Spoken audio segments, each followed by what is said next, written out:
আসসালামু আলাইকুম। তাফসীর মাহফিলের সম্মানিত সভাপতি, পরিচালক মণ্ডলী, সম্মানিত ওলামায়ে কেরাম, মুরব্বিয়ানে কেরাম, সুধী মণ্ডলী, পর্দার আড়ালে অপেক্ষমান মা ও বোনেরা, মেয়েরা, আসসালামু আলাইকুম। তো রাত্র গভীর হয়ে গেছে, আমি আপনাদেরকে হালকা কিছু কথা বলবো। সূরা কাসাস আপনাদের সামনে আমি কোরআন খুলে ধরেছি। আউযু বিল্লাহি মিনাশ শাইতানির রাজীম, বিসমিল্লাহির রহমানির রহিম, তাসিন মিম, তিলকা আয়াতুল কিতাবিল মুবিন। আল্লাহ বলেন, এগুলি স্পষ্ট কিতাবের আয়াত। নাতলু আলাইকা মিন নাবাই মূসা, আল্লাহ বলেন, হে মুহাম্মদ সাল্লাল্লাহু আলাইহি ওয়াসাল্লাম, আপনার পরে আমি মূসা আলাইহিস সালামের বিষয় তেলাওয়াত করছি। ফেরাউন এবং ফেরাউন বিষয় বেলহাককে সত্য সহকারে লেকম ইউমিনুন, ওই জাতির জন্য যারা ঈমান গ্রহণ করেছে। ইন্না ফেরাউন আলা ফিল আরদ, নিশ্চয়ই ফেরাউন পৃথিবীতে একজন স্বৈর শাসক ছিল। বা জাআলা আহলাহা শিয়া, এবং সে তার ওই দেশের অধিবাসীদেরকে বিভিন্ন দলে বিভক্ত করেছিল। ইয়াস্তাদিফু তায়ফাতান মিনহুম, তাদের এক দলকে সে দুর্বল করে রেখেছিল, এবং সেই দল হলো বনী ইসরাইল, মূসা আলাইহিস সালামের দল। ইউযাব্বিহু আবনাহুম, ফেরাউন তাদের পুত্র সন্তানদেরকে হত্যা করত। ওয়াইয়াসতাহয়ি নিসাহুম, এবং তাদের কন্যা সন্তানদেরকে জীবিত রাখত। ইন্নাহু কানা মিনাল মুফসিদিন, ফেরাউন ছিল ফাসাদকারী একটা মানুষ। সম্মানিত সুধী, মূসা আলাইহিস সালাম আল্লাহর পয়গম্বর, তিনি প্রথম রাসূল। কোরআন মজিদে তার নামটা 136 বার আসছে। কোনো নবী রসুলদের নাম কোরআন পাকে এত বেশি বার আসেনি। আমাদের নবী মুহাম্মদ সাল্লাল্লাহু আলাইহি ওয়াসাল্লামের নাম আসছে মাত্র 5 বার। ঈসা আলাইহিস সালামের নাম আসছে 25 বার। ইব্রাহিম আলাইহিস সালামের নাম আসছে 69 বার। শুধু মূসা আলাইহিস সালাম এমন একজন পয়গম্বর যে তার নামটা কোরআন মজিদে 136 বার এসেছে। সম্মানিত সুধী, এই মূসা আলাইহিস সালাম সম্পর্কে সামান্য কথা আপনাদেরকে বলবো। রাত্র গভীর, আপনারা যদি ধৈর্যহারা না হন, তো অল্প সংখ্যক লোক আছেন যাদের প্রতি আল্লাহ রহমত করেছে, তারাই আছেন। তো আপনারা ধৈর্য সহকারে কিছু সময় কথা শোনার চেষ্টা করুন। মূসা আলাইহিস সালাম ফেরাউন সম্প্রদায় মিশরে জন্মগ্রহণ করেছে। এই মিশরে ফেরাউন প্রায় 350 বছর রাজত্ব করেছে। তো এই মিশরের ফেরাউন স্বপ্নে দেখে যে বাইতুল মুকাদ্দাস থেকে একটা আগুন জ্বলে উঠেছে, সেই আগুনটা পুড়ে এসে মিশরে পড়েছে এবং ফেরাউন বংশের সমস্ত বাড়িঘরগুলি জ্বালিয়ে দিয়েছে। কিন্তু বনী ইসরাইলদের কোনো বাড়িঘরের ক্ষতি করে নাই। এই স্বপ্ন দেখার পরে ফেরাউন দরবারের যারা গণক ছিল, স্বপ্নতত্ত্ববিদ ছিল, তাদেরকে জিজ্ঞাসা করলো যে আমার এই স্বপ্নের অর্থ কী। তখন তারা বলল যে আপনার স্বপ্নের অর্থ যে বনী ইসরাইলদের ভিতরে একটা পুত্র সন্তান জন্মগ্রহণ করবে, সেই সন্তানের হাতে আপনি এবং আপনার বংশধর সব ধ্বংস হবে। এই কথা শোনার পরে ফেরাউন সিদ্ধান্ত নিল যে বনী ইসরাইলদের কোনো পুত্র সন্তানদেরকে জীবিত রাখা হবে না। বনী ইসরাইলদের নারীদের সামনে পাহারাদার নিয়োগ করা হলো যে পুত্র সন্তান হলেই তাদেরকে হত্যা করা হবে। এইভাবে ফেরাউন বনী ইসরাইলদের পুত্র সন্তানদেরকে হত্যা করতেছিল, কন্যা সন্তানদেরকে জীবিত রাখতেছিল। বহুকাল এরকম হওয়ার পরে ফেরাউনের মন্ত্রী পরিষদ তারা ফেরাউনকে বলল যে বনী ইসরাইলের এই পুত্র সন্তানদেরকে যদি এভাবে হত্যা করা হয়, তাহলে এই দেশের কাজকর্ম কারা করবে? নিম্ন শ্রেণীর কাজ যেগুলি, সেগুলি কারা করবে? সেগুলি তো আমাদের করতে হবে। কাজে বনী ইসরাইলদের সকল শিশুকে হত্যা করা যাবে না। তখন ফেরাউন সিদ্ধান্ত নিল 1 বছর বনী ইসরাইলদের পুত্র সন্তানদেরকে হত্যা করা হবে, আর 1 বছর হত্যা করা হবে না।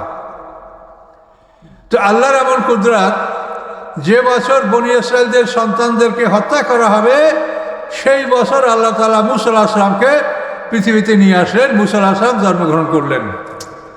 তার কারণ আল্লাহ তাআলা সারা পৃথিবীর মালিক, তিনি কি ফেরাউনকে ভয় করেন?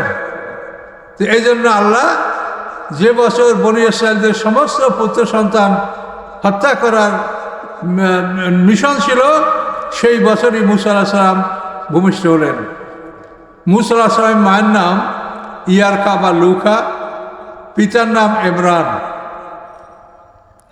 তো এই মূসা আলাইহিস সালাম যখন মাতৃগর্ভে বড় হলেন, যেটাকে অ্যাডভান্স স্টেট বলা হয়, যে মানে সন্তান ভূমিষ্ঠ হওয়ার সময় যখন আসলো, তখন ফেরাউনের দরবার থেকে তার জন্য এক নারী, এটা আরবিতে বলা হয় কাবেলা, মানে ধাত্রী মাতা পাহারাদার নিয়োগ করা হলো, যে এই মহিলা যদি পুত্র সন্তান জন্মগ্রহণ করে তো ফেরাউনের যে আর্মি আসে, স্কোয়াড আছে, তাদেরকে খবর দিতে হবে, তারা এই সন্তান হত্যা করবে।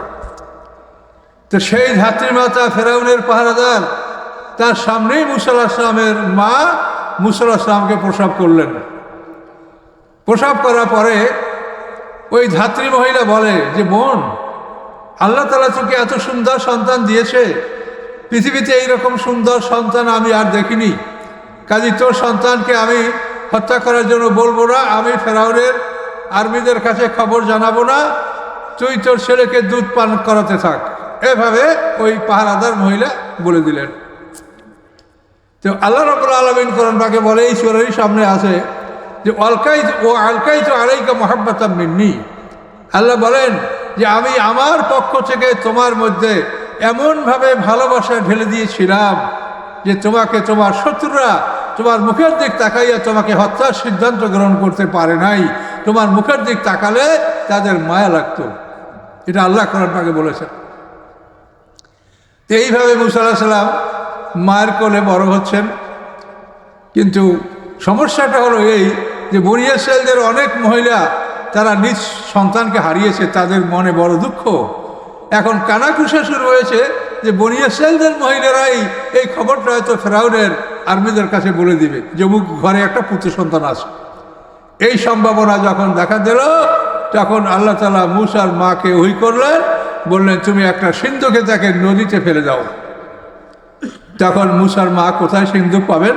এক মিস্ত্রির কাছে গেলেন, কাঠ মিস্ত্রি, যা বললেন যে আমাকে একটা সুন্দর ওয়াটারপ্রুফ সিন্ধুক করে দিতে হবে। বলে কী করবা তুমি? তাহলে এটার মধ্যে আমি একটা সন্তানকে নদীতে ভাসাবো। তখন মিস্ত্রি বুঝতে পারলো যে এই মহিলা বনী ইসরাইল এবং তার ঘরে পুত্র সন্তান আছে। তখন এই মিস্ত্রি চিন্তা করলো যে তোমার কাছে আমি সিন্ধুক বিক্রি করে কয় টাকা পাবো? আমি যদি ফেরাউনের আর্মিদের কাছে এটা বলতে পারি তা আমি বড় পুরস্কার পাবো। তখন ওই মিস্ত্রি ফেরাউনের আর্মিরা যে তাদের যে ঘর, তাদের যে অফিস, সেখানে গেল। যাওয়ার পরে এখন বলবে যে অমুক মহিলা, তার কাছে পুত্র সন্তান আছে, সে সন্তান নদীতে ভাসিয়ে দেওয়ার জন্য আমার কাছে সিন্ধুক তৈরি করার জন্য এসেছে, এটা সে বলবে, কিন্তু ভিতরে ঢোকার পর আর কথা বলতে পারে না। এখন অস্থির হয়ে গেল যে কী ব্যাপার, আমি ভালো মানুষ, আমি সবসময় কথা বলতে পারি, এখন কথা কোথায় গেল আমার? কথা বলতেই পারে না, জোর করে ও করতেছে, খালি ও করতেছে। তা আর্মিরা বলে ঘাট ধাক্কা দিয়ে বাইর কর, শালা কোথাও পাগল ঢুকছে, এটাকে হটা, এখান থেকে বাইর কর। ধাক্কা দিয়ে হটাই দিল। বাইরে আসার পরে সে আবার ঠিকই ভালো কথা বলতে পারছে। তখন চিন্তা করলো যে আমার যেন কি অসুখ হয়েছিল বা রোগ ব্যাধি হয়েছিল, আমি আবার ঢুকবো। এবার যখন ঢুকছে, ঢোকার পরে কথাও বলতে পারে না, চোখেও দেখে না। তখন আর্মিদের সামনে ও করতেছে, তখন শালাকে পিটা করে একবার ধাক্কা দিয়ে বাইর করছি, আবার ঢুকছে, শালা কোথাও পাগল, পিটা। আচ্ছা মতো পিটাইয়া ওকে বাইর করে দিল। এখন বাইর করে দিয়েছে, এখন কথাও বলতে পারে না, চোখেও দেখে না। তখন এই অবস্থা সে আল্লাহর কাছে ওয়াদা করলো যে আল্লাহ, আপনি যদি আমাকে ভালো করে দেন যে আমি মূসার মায়ের বিরুদ্ধে আর আমি কারো কাছে কিছু বলবো না। এই প্রতিশ্রুতি যখন আল্লাহর কাছে দিল, তখন আল্লাহ তাআলা তার চোখ মুখ ভালো করে দিল। এইভাবে সে মূসার মায়ের জন্য সিন্ধুক তৈরি করে দিল। এই সিন্ধুকে মূসার মা ইয়ারকা লুকা সিন্ধুকে নীল নদী তাকে মূসা আলাইহিস সালামকে ভাসিয়ে দিল। তো সম্মানিত সুধী, আমরা এই সূরাটার তাফসীর তো আপনার কাছে করতে পারবো না, তবে এখান থেকে আমরা শুরু করছি এইটা বলার জন্য যে আল্লাহ তাআলা যে সব কিছু করতে পারে তার নমুনাটা এখানে আপনি দেখেন। এবং এইভাবে সিন্ধুক ভাসতে ভাসতে নীল নদীর কিনারা থেকে ভাসতে ভাসতে এই সিন্ধুক ফেরাউনের নীল নদীর কিনারায় যে প্রাসাদ ছিল, মহাট্টালিকা ছিল, সেই প্রাসাদের সামনে এই সিন্ধুক গিয়ে উপস্থিত হলো।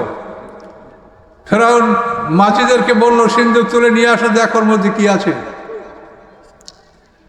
তো এখানে আবার অন্য কাহিনী আল্লাহ লুকিয়ে রেখেছেন। ফেরাউনের একটা কন্যা সন্তান ছিল, মেয়ে। ফেরাউনের কোনো পুত্র সন্তান ছিল না। ফেরাউনের স্ত্রী বিবি আসিয়া বিনতে মাজাহিম, এ ছিল বনী ইসরাঈলদের নবী বংশের কন্যা, কিন্তু সবচাইতে সুন্দরী ছিল বলেই ফেরাউন এই মহিলাকে বিয়ে করছে। কিন্তু ফেরাউন বংশের না, কীর্তি নাই, বনী ইসরাঈল, আসিয়া বিনতে মাজাহিম। তো এই আসিয়ার ঔরসে একটা মেয়ে ছিল। এই মেয়েটা ছিল কুষ্ঠরোগ, কোনো চিকিৎসায় ভালো হয় না। শেষ পর্যন্ত এক অভিজ্ঞ ডাক্তার বললেন যে তোমার এই মেয়ের ভালো হওয়ার জন্য একমাত্র চিকিৎসা হলো বনী ইসরাঈলদের কোনো এক পুত্র সন্তানের মুখের লালা লাগালে এই কুষ্ঠরোগ ভালো হবে। যখন কবিরাজ ডাক্তার এই কথা তাকে বলল, তখন চিন্তা করলো যে তাহলে এই বনী ইসরাঈলদের পুত্র সন্তান আমি কোথায় পাবো, এদেরকে তো হত্যা করা হয়েছে। তখন ওই গণকরা বলল যে অমুক তারিখ অমুক দিন সিন্ধুকে ভাসতে ভাসতে একটা সন্তান আসবে, ওই সন্তান বনী ইসরাঈলদের সন্তান, তুমি যদি তাকে তুলতে পারো, তার মুখের লালা তোমার মেয়েকে লাগালে তোমার মেয়ের কুষ্ঠরোগ ভালো হবে। ঠিক দিন তারিখ মতো দেখা গেল এই যে নীলনদ, এই নীল নদীটা, এটার উৎপত্তি স্থল হলো ভিক্টোরিয়া হ্রদ। এই ভিক্টোরিয়া হ্রদ থেকে এটা উৎপন্ন হয়ে আস্তে আস্তে এটা উত্তর দিকে চলে আসে সুদানের। এখানে এটা দুইটা শাখায় পরিণত হয়েছে, সুদান। এবং এখান থেকে আলেকজান্দ্রিয়ায়, ভূমধ্য সাগরের মোহনা আলেকজান্দ্রিয়া, এইখানে হচ্ছে নীল নদীর মোহনা। এগুলো বিরাট ঐতিহাসিক ব্যাপার। এই নীল নদীর মোহনায় হযরত ঈসা আলাইহিস সালামকে কবর দেওয়া হয়েছিল। নীল নদীর মোহনায় পানির মধ্যে একটা কবরস্থান আছে। তো সম্মানিত সুধী, এই সিন্ধুক ভাসতে ভাসতে যখন ফেরাউনের প্রাসাদের কাছে আসলো, লোকেরা সেই সিন্ধুক তোলার পরে ফেরাউনের কাছে নিয়ে গেল। ফেরাউন অনেক কষ্ট করে সিন্ধুকটা খুলতেই পারলো না। তারপর বিবি আসিয়ার কাছে দেওয়া হলো যে তুমি দেখো। তখন বিবি আসিয়া এই সিন্ধুকটা খুলতে সক্ষম হলেন। সিন্ধুক খোলার পরে যখন পুত্র সন্তান বেরিয়ে আসলো, তখন সমস্ত মন্ত্রী পরিষদ, দরবারের সমস্ত লোকজন বলল, হে মহারাজা, আপনি জানেন যে আপনি এই সন্তানটাকে হত্যা করার জন্য আপনি হাজার হাজার সন্তানকে আপনি হত্যা করেছেন, কিন্তু আপনার দুশ্মন এই সন্তান, একে আপনি হত্যা করেন। এই সন্তান আপনার দুশ্মন, একেই খোঁজার জন্য আপনি এত সন্তান হত্যা করেছেন, একে হত্যা করেন। কিন্তু বিবি আসিয়া বলল, না, আমি তাকে লা তাকতুলুহু, তোমরা তাকে হত্যা করো না, আসা আইয়ান ফানা, এই সন্তান আমাদের উপকারে আসবে, আর নাত্তাখাযু ওয়ালাদা, অথবা আমি তাকে পুত্র সন্তান, পুত্র হিসেবে আমি তাকে লালন পালন করব। বিবি আসা এই দাবি করে বসলেন। তিনি বললেন যে তোমরা যেখান থেকে এই শিশু তুলেছ, এই নীলনদ তো মিশরের বাইরের থেকে মিশরের মধ্যে ঢুকছে। এই বিশাল নদী ভিক্টোরিয়া হ্রদ থেকে উত্তর দিকে আসতে আসতে আলেকজান্দ্রিয়া, ভূমধ্য সাগরের এখানে তার হলো মোহনা। কাজী এই সমুদ্রের পারে অনেক জাতি বাস করে। কাজী তোমরা কি করে বলতে পারো যে এই ছেলে বনী ইসরাঈলদের? এভাবে যখন বিবি আসিয়া চ্যালেঞ্জ করলেন, তখন তার মন্ত্রী পরিষদ এর জবাব দিতে পারলো না। আর ওদিকে ওই যে ওরা মানে আল্লাহ তাআলা যে কায়দা করে রেখেছে, আশা ইয়ান ফানা, যে এই সন্তান আমাদের বনী ইসরাঈলদের একটা পুত্র সন্তান আমাদের উপকারে আসতে পারে। সত্যিকারে মুসা আলাইহিস সালামের মুখের লালা যখন ফেরাউনের কন্যার গায়ে মাখা হলো, তখন ফেরাউনের কন্যার যে কুষ্ঠরোগ, সে রোগ ভালো হয়ে গেল। তা আল্লাহ কত কায়দা করতে পারে সেইটা বোঝাবার জন্য আপনাদেরকে আমি এটা বলছি। আল্লাহ বলেন, ইন্নাহুম ইয়াকিদুনা কাইদা ওয়া আকিদু কায়দা, ওরা কায়দা করে, আমিও কায়দা করি, কিন্তু আমার সঙ্গে কায়দা করে পারে না। পারে মুহাম্মদ সাল্লাল্লাহু আলাইহি ওয়াসাল্লামকে হত্যা করবে, কুরাইশের সমস্ত প্রত্যেকটা বংশের এক এক যুবক আল্লাহ রসুলের বাড়িকে ঘিরে রাখলো যে ভোরে আল্লাহ রসুলকে হত্যা করা হবে। তা আল্লাহ বলে আম্মা বরমু আমরান ফাইদা মুবরিমুন, ওরা একটা পরিকল্পনা গ্রহণ করেছে, আমিও পরিকল্পনা গ্রহণ করেছি। যে ওরা পরিকল্পনা গ্রহণ করছে মোহাম্মদ সাল্লামকে হত্যা করবে, আল্লাহ বলেন আমি পরিকল্পনা গ্রহণ করেছি যে আমি তাকে নিরাপদে মদিনায় পৌঁছিয়ে দেব। এটি সব কোরআনে বলা আছে। আব্রামু আমরান ফাইন্না মুবরিমুন, তারা একটা পরিকল্পনা গ্রহণ করেছে, আমি আল্লাহ পরিকল্পনা গ্রহণ করেছি। তো সম্মানিত সুধী, এই কোরআন অত্যন্ত মধুর কোরআন। এই কোরআন যদি আপনারা শুনতে পারতেন তা আপনারা অনেক উপকার হতে পারতেন। বা আমাকে যে ভাই দাওয়াত দিয়েছেন, প্রত্যন্ত অঞ্চল, এখানে শিক্ষিত লোকের সংখ্যা কম। এটা আমাদের গ্রামাঞ্চলে সব জায়গায় একই অবস্থা। গ্রামে আর কয়টা লোক শিক্ষিত আছে? তারপর আপনাদের মাঝে অনেক আলেম ওলামা দেখলাম, অনেক লোক ভদ্রলোক এখানে আসছেন। তো আমি এই গভীর রাতে আপনাদেরকে সামান্য কথা বলবো যে আল্লাহর এই কুদরত আপনারা দেখতে পাচ্ছেন যে আল্লাহ কি ক্ষমতা রাখে। তো এই আল্লাহ রাব্বুল আলামিন আমাদেরকে কি শুনিয়েছেন? তিনি বলেছেন হুয়াল্লাযী খালাকাকুম ফামিনকুম মুমিন ওয়া ফামিনকুম মুমিন অমিনকুম কাফের। না, হুয়াল্লাযী খালাকাকুম ফামিনকুম কাফের অমিনকুম মুমিন, এই আয়াত সূরা তাগাবুনের 2 নম্বর আয়াত। আল্লাহ বলেন তিনি তোমাদেরকে সৃষ্টি করেছেন, হুয়াল্লাযী খালাকাকুম ফামিনকুম কাফের, তোমাদের প্রথম দল বড় দলটা হলো কাফের, দ্বিতীয় দলটা হলো মুমিন। তাহলে আল্লাহ কোরআন পাকে ঘোষণা করেছেন মানুষ হলো মোট 2 দল, মুমিন এবং কাফের। মরার পরে মানুষ থাকবে 2টা জায়গায়, ইল্লিন এবং সিজিন। মানুষের জান কবজ করে 2 দল ফেরেশতায়, এক দল হলো নাজিয়াত আর এক দল হলো নাশিতাত। সূরা নাজিয়াতে যেখানে আয়াত আছে, নাজিয়াত হলো কাফেরদের জান কবজ করার ফেরেশতা, আর নাশিতাত হলো মুমিনদের জান কবজ করার ফেরেশতা। তাহলে 2টা দল, এর বাইরে কোনো দল নাই। আমরা 73 দল 72 দল যাই বলি সেটা আমরা হাদিস ভিত্তিক বা অন্যান্য গ্রন্থ ভিত্তিক বলি, কিন্তু কোরআনে নাই। কোরআন হলো মানুষ 2 দল, মুমিন এবং কাফের। যারা লা ইলাহা ইল্লাল্লাহ বলে তারা সবাই মুমিন, আর এই কলমাকে যারা অস্বীকার করে তারা সবাই কাফের। এখন যারা লা ইলাহা ইল্লাল্লাহ বলে তাকে আপনি ঘৃণা করবেন না, তুচ্ছ করবেন না, তাকে পারলে উপকার করেন যে বাবা তুমি কলমা পড়েছো, মুসলমান হয়েছো, তুমি ভালো কাজগুলি করো, তুমি ভালো কাজগুলি করো। তোমার 2টো জীবন, এই পৃথিবী তোমার প্রকৃত জীবন না, এটা হলো পরীক্ষার হল। এই পৃথিবী আপনার পরীক্ষার হল। আপনাকে কি করে বুঝাবো?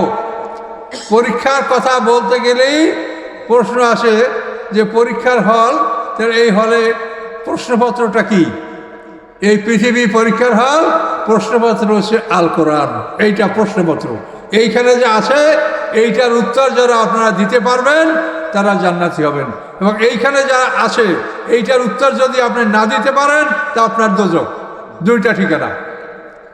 এখন এই প্রশ্নপত্র আপনার আমার সবার কাছে আছে কিনা বলেন? এখন এই প্রশ্নপত্রের মধ্যে আপনাকে যা আল্লাহ বলেছেন সেই কাজগুলো যদি আপনি করেন আপনি জান্নাতি, আর এই কাজগুলো যদি আপনি না করেন তা আপনি জাহান্নামী। সোজা কথা। তো এখন এই কোরআনে কি আছে সেটা আপনাকে জানতে হবে। কোরআনে আল্লাহ আপনাকে প্রথমে লা ইলাহা ইল্লাল্লাহ, আল্লাহ ছাড়া কোনো মাবুদে আপনি শিরক মুক্ত, এক পরিষ্কার রূপে আপনি আল্লাহর প্রতি বিশ্বাস স্থাপন করবেন, এটা হলো আপনার কোরআনের দাবি। এরপর আপনি কি কি কাজ করবেন এই কোরআনে সব কিছু বলা আছে। তো আমরা এটা ডিটেলস এখন এই মুহূর্তে বলতে পারছি না। এক কথায় কোরআনে যেটা আদেশ সেটা আপনি পালন করবেন, কোরআনে যেটা নিষেধ সেটা আপনি বর্জন করবেন। এটা যদি আপনি করেন তাহলে আপনি পরীক্ষায় পাশ করবেন। এই পৃথিবী হলো পরীক্ষার হল। পরীক্ষা যখন শেষ হয়ে যাবে আল্লাহ মনে করবেন যে তোমার পরীক্ষা শেষ, তখন এই হল থেকে আপনাকে বের করে দিবে, আপনাকে আমাকে সবাইকে বের করে দিবে। হল থেকে বের হয়ে যাওয়ার পরে আমরা মৃত্যু থেকে বরজাক পর্যন্ত আমরা পর্দার আড়ালের জগতে থাকব। এই জগৎ সম্পর্কে বিশেষ স্পষ্ট কোনো জ্ঞান আমাদের নাই। এই পর্দার আড়ালের জগতে থাকার পরে ইসরাফিলের সিংহার ফুৎকারে আমরা জীবিত হব। এবং জীবিত হওয়ার পরে হাসরের ময়দানে আমরা বিচারের সম্মুখীন হব। সেই দিনটা হলো আল্লাহ কোরআন পাকে বলেছেন মেকদারু খামসিন আলফা সানা, 50,000 বছরের সমান একটা দিন। এই দিনে আল্লাহ তাআলা আমাদের বিচার করবেন। সেই বিচার দিনে যদি আমরা পাশ করতে পারি তাহলে আমরা আমাদের আমলনামাটা ডান হাতে পাবো, আর যারা ফেল করবে তারা বাম হাতে পাবে। এই তো একটা মানুষের জীবন, পাস এবং ফেল। এবং এটা সব হাসরের ময়দানে 50,000 বছরের সমান একদিন বিচারের হবে। সেই বিচারের দিনে এই ফয়সালাটা হবে যে আমরা কি ডান হাতে আমলনামা পাই না বাম হাতে পাই। তো এই জন্য আপনাকে কোরআন অনুযায়ী আমল করতে হবে। এই জীবনটা অত্যন্ত ক্ষণিকের জন্য, অত্যন্ত স্বল্প সময়। এখানে আপনি পরকালের একটা দিন 1000 বছরের সমান, শুধু বিচারের দিনটা 50,000 বছরের সময়। ওইটা বিচার, ও দিনটা আলাদা। বিচার যখন হয়ে যাবে, আমরা জান্নাত জাহান্নাম দুটি স্থানে চলে যাব, তখন ওয়াইন্না ইয়াওমান ইনদা রাব্বিকা কালফি সানাতিন মিম্মা তাউদ্দুন। কোরআন পাকে আল্লাহ বলেন পরকালের একটা দিন 1000 বছরের সমান। তো দুনিয়াতে হযরত নূহ আলাইহিস সালাম 1000 বছরের উপরে বয়স পেয়েছে, তাহলে সে একদিন একটু বেশি বয়স পেয়েছে। আমরা কতটুকু বয়স পেয়েছি বলেন? 1000 বছর বয়স পাইলে পরকালের 24 ঘন্টা, 500 বছর বয়স পাইলে 12 ঘন্টা, 250 মানে হ্যাঁ 1000 বছর যদি বাঁচি তাহলে একদিন, পরকালে একদিন 1000 বছর। 1000 বছর দুনিয়াতে বাঁচি তো আমরা একদিন হায়াত পেলাম। 500 বছর করলে আমরা 12 ঘন্টা, 250 বছরের 6 ঘন্টা, 100 বছরের 3 ঘন্টা, 62 বছরের 1.5 ঘন্টা। তাহলে 62 বছর যদি আমরা বাঁচি তো পরকালের তুলনায় মাত্র 1.5 ঘন্টা।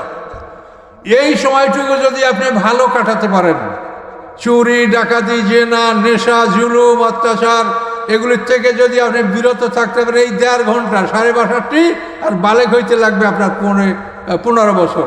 এর যোগ করেন, 62 আর 72 77, 77.5 বছর যদি আপনি বাঁচেন, তো আপনি পরকালের তুলনায় সময় পাইলেন মাত্র কতটুক? 1.5 ঘন্টা। এই 1.5 ঘন্টার সময় আপনি সবুর করেন, 1.5 ঘন্টার সময় আপনি নিজেকে রক্ষা করেন, মানে সংবরণ করেন, আপনি নিজেকে হেফাজত করেন। এই 1.5 ঘন্টা যদি হেফাজত করতে পারেন, কোটি কোটি বছর আপনি শান্তিতে থাকবেন। এবং এই শান্তিটা এমন শান্তিটা চিন্তা করা যায় না।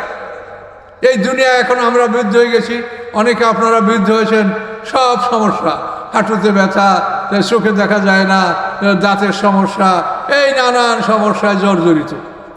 আর ওখানে আপনি কোটি কোটি বছর বাঁচবেন। কোরআন পাকে পরিষ্কার বলা আছে আম্মাল্লাযিনা সুঈদু ফাফিল জান্নাতি খালিদিনা ফিহা মা দামাতিস সামাওয়াতু ওয়াল আরদ। যারা সৌভাগ্যবান তারা জান্নাতে অনন্তকাল থাকবে। কতদিন থাকবে? আল্লাহ বলেন নূতন আকাশ পৃথিবী সৃষ্টি করা হবে, সেই আকাশ পৃথিবী যতদিন থাকবে ততদিন পর্যন্ত আপনাদের এক একটা মানুষের হায়াত হবে। জান্নাতে যারা যাবে তাদেরও, দোজখে যারা যাবে তাদেরও। কাজে কেন মানুষ এই শয়তানের কুমন্ত্রণায় পড়ে এই 1.5 ঘন্টার জন্য মানুষ আপনাকে পাপের দিকে নিয়ে যাচ্ছে? আপনি নেশা করবেন, আপনি অন্যায় করবেন, আপনি নামাজ পড়বেন না, আপনি জুলুম অত্যাচার করবেন, হ্যাঁ, এসব আপনাকে শয়তানের পরামর্শ দিচ্ছে। তার কারণ শয়তানের ইচ্ছা সে দোজখ ভরে দিবে। শয়তান আল্লাহর সাথে চ্যালেঞ্জ করেছে যে আমি আপনার দোজখ ভরে দিব, আপনি আমাকে কিয়ামত পর্যন্ত হায়াত দান করেন, আমি আপনার দোজখ ভরবো আপনার বান্দাদের দ্বারা। তা আল্লাহ বলছেন তোমাকে সহ আমার পাপী বান্দার দ্বারা দোজখ ভরবো, আবার আমি জান্নাতও পরিপূর্ণ করব। এই শয়তান হাসরের ময়দানে এই শয়তান সম্পর্কে বিচার যখন শেষ হয়ে যাবে তখনকার ঘটনা শুনেন। অকাল শয়তান লাম্মা কুজিয়াল আমরু ইন্নাল্লাহ ওয়াদাকুম ওয়াদাল হক। বিচার যখন শেষ হবে, বিচার সমাপ্ত হওয়ার পরে জান্নাতীরা সব জান্নাতে ঢুকবে, জাহান্নামীরা জাহান্নামে ঢুকবে। দুই দল দুই দিকে ঢোকার পরে আমাদের যে হায়াত এবং মৌয়াত এই দুইটারই আকৃতি আছে। হায়াতের আকৃতি হলো ঘোটকি ঘুড়ি, আর মৌয়াতের আকৃতি হলো দুম্বা। তো জান্নাতে জান্নাতীরা প্রবেশ করবে, জাহান্নামে জাহান্নামীরা প্রবেশ করবে। এরপর জান্নাত এবং জাহান্নামের মাঝখানে একটা দুম্বা হাজির করাবে। দুম্বাটা হলো মৃত্যু। হযরত ইয়াহিয়া আলাইহিস সালাম আল্লাহর হুকুমে এই দুম্বাটা জবাই করে ফেলবে, ফলে মৃত্যুর মরণ হয়ে গেল, মৃত্যু মরে গেছে, আর আপনারা কেউ মরবেন না। সকলে বলুন সুবহানাল্লাহ। এইভাবে জান্নাত জাহান্নামের মাঝখানে এই দুম্বাটাকে জবাই করে ফেলা হবে, মৃত্যুর মরণ হয়ে যাবে, আর কোনো মানুষ মরবে না। এই যে হয়ে যাওয়ার পরে জাহান্নামের মধ্যে শয়তানের জন্য একটা আগুনের মেম্বার তৈরি করে দেওয়া হবে। না, এর মধ্যে শয়তানকে আল্লাহ বলবেন, সব লোক জাহান্নামে ঢুকানোর পরে শয়তানকে আল্লাহ বলবেন যে তুই দোজক ভরে দিবি, তো দেখ তো দোজক চক্কর লাগায় দেখ দোজকটা ভরছে কিনা দেখ। তখন শয়তান চক্কর লাগাবে, চক্কর লাগায় বলবে যে দোজকের একটা সিট খালি আছে, সেইটা সবচাইতে কঠিন শাস্তির জায়গা, এই জায়গাটা খালি আছে, আর সব জায়গাটা ফিল আপ। তো আল্লাহ বলবেন ওইটা তোমার জায়গা, ওইটা তুমি ঢোকো। শয়তান সেখানে ঢুকতে বাধ্য হবে। সেইখানে ঢোকার পরে আল্লাহ জাহান্নামের ঢাকনা, জাহান্নামের যে উপরের কভার, এটা চাপিয়ে দিবেন। এভাবে জাহান্নামকে আটকিয়ে দেওয়ার পরে আল্লাহ জিজ্ঞাসা করবেন, ইয়াউমা নাকুলুলে জাহান্নামা হালেম তালাতে। আল্লাহ সেই দিন জাহান্নামকে জিজ্ঞাসা করবেন, তোমার পেট ভরেছে ও দোজক, তোমার পেট ভরেছে? জাহান্নাম বলবে অতাকুলু হালমেন মাজিদ। সে বলবে আল্লাহ আরো আছে। তাহলে বোঝা গেল কি যে দোজকের পেট ভরে নেই, কিন্তু কোনো আসামি বাকি নাই, সবাইকে দোজকে ঢুকিয়ে দেওয়া হয়েছে। কিন্তু জাহান্নাম বলছে হালমেন মাজিদ, আল্লাহ আরো আছে কি? তখন আল্লাহ তাআলা কি করবেন? তাফসিরে বলা আছে আল্লাহ তাআলা তার কুদরতি বাম পাখানা এরকম দোজকের চাপে ধরবেন। তখন দোজক কাত কাত কাত করে তিনটা ডাক দেবে, চিৎকার করে বলবে আল্লাহ আমি ফেটে যাচ্ছি, আমাকে ছেড়ে দেন। তখন দোজকের উপর থেকে আল্লাহ তাআলা তার বাম পা, এই পাখানা বের করে নিয়ে আসবেন। এরপরে এই জাহান্নামের মধ্যে ইবলিসের জন্য একটা আগুনের মেম্বার তৈরি করে দেওয়া হবে। সেই আগুনের মেম্বারে ইবলিস দাঁড়াবে, দাঁড়ায় ইবলিসের ঘোষণা শোনেন কোরআনে কি বলা আছে, অকাল শয়তানু লাম্মা কুজিয়াল আমর। শয়তান বলবে যখন বিচার সমাপ্ত হয়ে গেছে, কি বলবে? ইন্নাল্লাহ ওয়াদাকুম ওয়াদাল হক, নিশ্চয়ই আল্লাহ তাআলা তোমাদের সাথে যে প্রতিশ্রুতি দিয়েছে এই প্রতিশ্রুতি সত্য। ওয়াদতুকুম ফাকলাফতুকুম, আর আমি যে তোমাদেরকে প্রতিশ্রুতি দিয়েছি যে মরার পরে কিছু হবে না, বিচার নাই, জান্নাত নাই, জাহান্নাম নাই, ফাকলাফতুকুম, এটা আমি তোমাদেরকে সত্যের বিপরীত কথা আমি তোমাদেরকে বলেছি। কিন্তু মা কান আলী আলাইকুম মিন সুলতান, আমার কোনো ক্ষমতা তোমাদের উপরে ছিল না যে আমি জোর করে তোমাদেরকে জাহান্নামে নিয়ে আসবো, জাহান্নামের কাজ করাবো। ইল্লান দাওয়াতুকুম ফাসতাজাবতুম লি, আমি শুধুমাত্র তোমাকে দাওয়াত দিয়েছি আর তোমরা আমার দাওয়াতে সাড়া দিয়েছো না যে জোর করে তোমাদেরকে আমি দোজখে নিয়ে আসবো। এইভাবে শয়তান তার বিবৃতি দিবে এবং বলবে যে তোমরা আমাকে ফালা তালুমুনি আলুমু আনফুসাকুম, তোমরা আমাকে অভিসম্পাত করো না, নিজেদেরকে অভিসম্পাত করো যে তোমরা কেন বিনা দলিলে আমার কথা শুনলে। কাজে এই শয়তানের বিবরণ হবে এই যে এই শয়তানের পরামর্শে আজকে সমাজের অনেক লোক খারাপ কাজগুলি করছে। কাজে আপনারা এখানে যেন কোনো রকম খারাপ কাজ না হয়, এই জন্য যারা মুরব্বী, যারা সচেতন, যারা মুরব্বী আছেন, পরিবারের প্রধান যারা আছেন, বয়স্ক আছেন, তারা অন্যদেরকে বোঝাবার চেষ্টা করবেন, তারা যাতে অন্যায় না করে, সবাই যাতে ভালো কাজ করে। এই 1.5 ঘন্টা, 77.5 বছর বয়সে মাত্র 1.5 ঘন্টা আপনি আল্লাহর হুকুমে সবুর করেন, তারপরে মৃত্যুর পরে আপনার জন্য বিশাল নেয়ামত, বিশাল নেয়ামত আপনার জন্য উন্মুক্ত রয়েছে। এমন জীবন পাবেন যে যেখানে কোনোদিন আপনার যৌবন নষ্ট হবে না, আপনার স্ত্রী হবে চিরকুমারী, কোনোদিন তাদের যৌবন নষ্ট হবে না। এমন নারী আপনাদের স্ত্রী হবে কাওয়াইব আতরাবা, কোরআনটাকে বলা হয়েছে যে তারা বড় হয়েছে কিন্তু এখনো হায়েজ আসে নাই। একটা মেয়ে বড় হয় তারপরে হায়েজ আসে, কিন্তু জান্নাতি নারীরা তারা বড় হবে কুমারী কিন্তু হায়েজ আসবে না। এরকম কুমারী স্ত্রী আপনাকে আপনার চাহিদা মতো আপনাকে আল্লাহ দান করবেন, আপনি যা চাবেন তাই দিবে। এই নিয়ামত আল্লাহ আপনাকে দান করবে। যে কোনো পাখির মাংস, যে কোনো ফলমূল, খাদ্য যা চাবেন, দুধের নহর, মধুর নহর, শরাবের নহর, সব কিছু জান্নাতে প্রবাহিত। সেখানে মদ খেলে আপনার মাথা ঘুরাবে না, পেট খারাপ হবে না, আপনি অত্যন্ত শক্তিশালী হবেন। এইভাবে আপনাকে যেমন আল্লাহ শক্তি দেবেন, তেমন আপনাকে পর্যাপ্ত পরিমাণে হুর দিবেন। কাজে এই যে আল্লাহর কোরআনের প্রতিশ্রুতি, আপনি বিশ্বাস করেন আল্লাহর কোরআন, আল্লাহ সত্য বলেন, আল্লাহ মিথ্যা বলেন না, আল্লাহর প্রতিশ্রুতি সত্য, আল্লাহর ওয়াদা সত্য।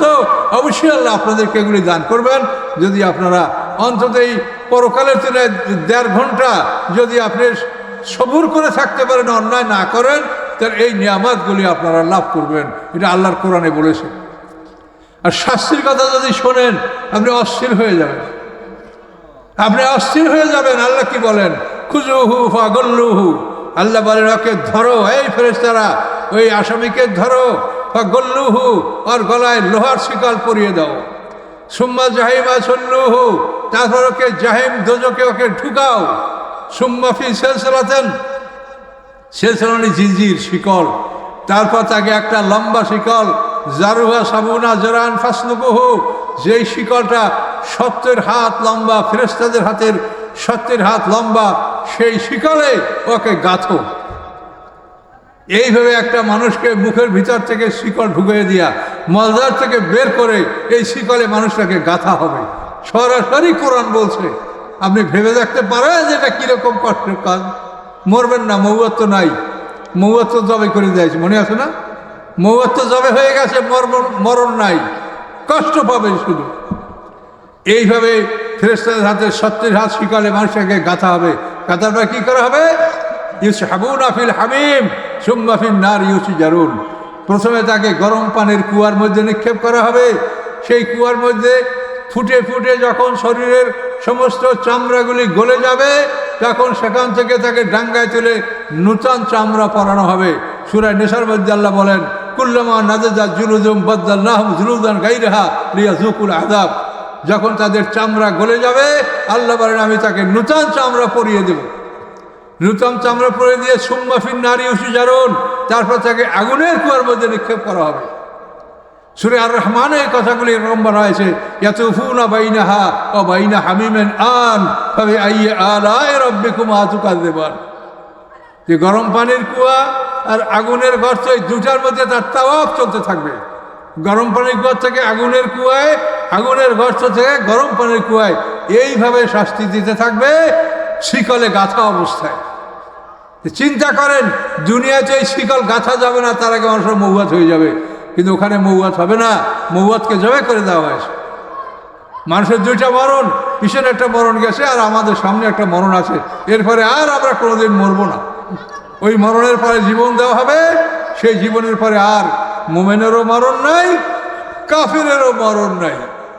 কাজে এই ভয়ঙ্কর জীবন আমাদের সামনে শুধু একটা, এর শাস্তির কথা শুনলে আপনি অস্থির হয়ে যাবেন। মাথার উপরে গরম পানি ঢালা হবে, মাথার মধ্যে যে একটা ছিদ্র আছে, ছোট বাচ্চাদের এখানে ড্যাব ড্যাব করে নরম শ্বাস প্রশ্বাসে নড়ে মাথার তালুতে, ওই ছিদ্রটা আপনার আমার সবারই আছে।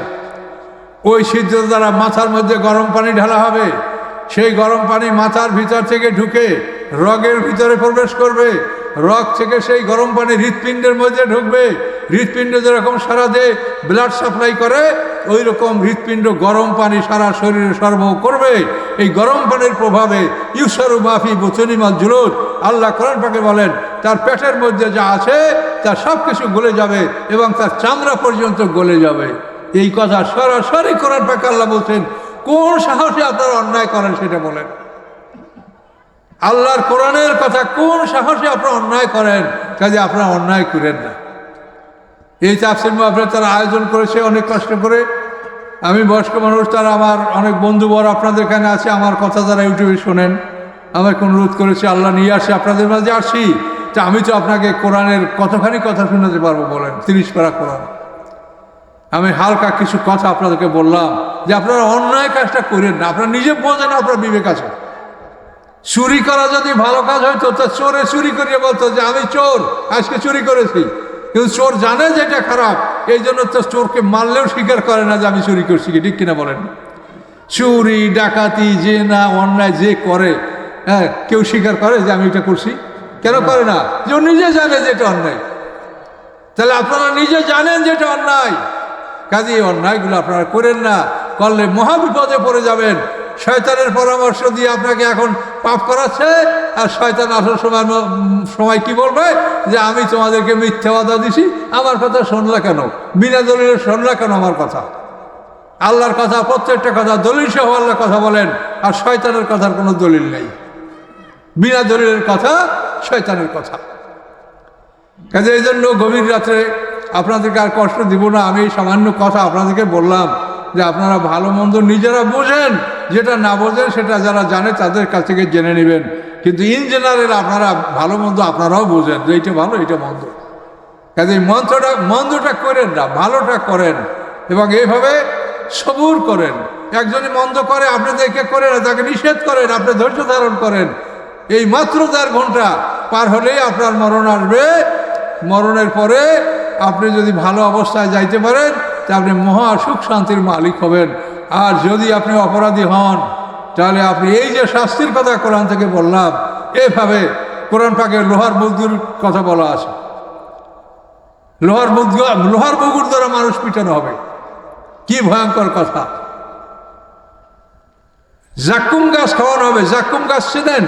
সেজি গাছ, যেটাকে আপনারা কোনো এলাকায় লাকফেন্নি বলে, ফণি মনসা বলে। যে গাছে খোসা দিলে কষ বাইরে হয়, 3 শিরা কাটা কাটা গাছ, এবার কোনো পশুতে খায় না। অনেক সময় মানুষে বেড়া দেওয়ার জন্য এটা ব্যবহার করে। এই গাছটাকে আপনারা কি গাছ বলেন? লাকফিন্নি, ফণি মনসা, সেউজ গাছ। এই সেউজ গাছ, এই গাছ জাহান্নামীদের খোরাক। ইন্না শাজারাতা যাক্কুমে তুআমুল আসিম, যেই গাছের কষ গায়ে লাগাইলে চামড়া পুড়ে উঠে যায়, এইটা আপনার জাহান্নামীদের খোরাক। এগুলো চিবিয়ে চিবিয়ে পেট ভরে খাবে। এমন ক্ষুধা লাগবে যে পৃথিবীর গাছপালা যা পাই তাই খাবো। তখন এই শেষ গাছ তাদেরকে খেতে দেওয়া হবে, ঘাস ঘাস করে এগুলো সব গিলবে।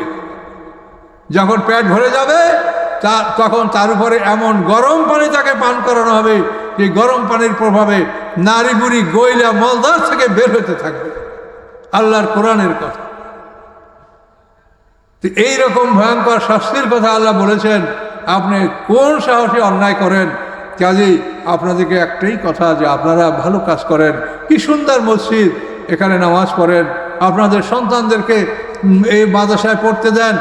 এই নাবালেগ বাচ্চারা কোরআন পড়ে, এদের গলায় আমলনামা নাই। নাবালেগ বাচ্চাদের গলায় আমলনামা থাকে না, মানুষের গলায় আমলনামা লটকানো হয় বালেগ হওয়ার সাথে সাথে। বালেগ হওয়ার আগে কোনো শিশুর গলায় আমলনামা থাকে না। এই শিশুরা কোরআন পড়ছে, এইটা সব তার পিতামাতার আমলনামায় লিখে দেওয়া হবে। আপনি নিজে তো কোরআন শিখতে পারেন নাই, কিন্তু এই যে একটা লাভ আপনার জন্য, কত সুযোগ আল্লাহ করে দিয়েছেন যে তোমার নাবালেগ বাচ্চা কোরআন পড়বে, এই সবটা পিতামাতার আমলে আল্লাহ লিখে দেবেন। এবং এই নাবালেগ বাচ্চারা যদি কোনো ভুল করে সেটা আল্লাহ মাফ করে দিবেন। আপনাদের বাচ্চাদেরকে এই কোরআন শিক্ষার প্রতিষ্ঠানে দেন, তারা কোরআন শিখুক। কোরআন শেখার পরে তারপর আপনারা বিভিন্ন সেকশনে তাদেরকে লেখাপড়া করান, সেটা যেটাই চেষ্টা করাবেন। কিন্তু কোরআন শিখবে, নামাজ শিখবে, নামাজের নিয়ম কানুন সবগুলো এই অল্প বয়সে 2 বছরে তারা এগুলো শিখতে পারবে। এই সমস্ত প্রতিষ্ঠানে আপনারা সকলে আপনার সন্তান দেবেন। এই সুন্দর মসজিদ আপনারা করেছেন, এই প্রত্যন্ত অঞ্চলে আপনারা জামাতে নামাজ পড়বেন। ফজরের নামাজ যদি জামাতে পড়েন, ফজর আর এশা, তাহলে তার নামে সারা রাত্র তাহাজ্জুদ নামাজের সব লেখা হবে। তাফসীরে বলা আছে ফজর এবং এশা যারা জামাতে পড়বে তাদের আমল নামায় তাহাজ্জুদের সব লেখা হবে। ফজরের নামাজের সময় ফেরেশতা বদলি হয়। এই যে রাতে আপনারা এখন তাফসীর শুনছেন, আপনাদের কাঁধে ফেরেশতারা এটা লিখছে।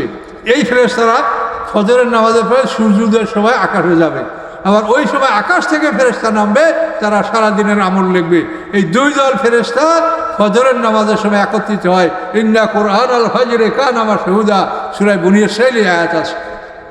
ফজরের নামাজের সময় 2 দল ফেরেশতা, অর্থাৎ রাতে ডিউটি করে যারা আকাশে যাবে আর আকাশ থেকে যারা জমিনে নামবে দিনের ডিউটি করার জন্য, এই 2 দল ফেরেশতা ফজরের নামাজের সময় একত্রিত হয়।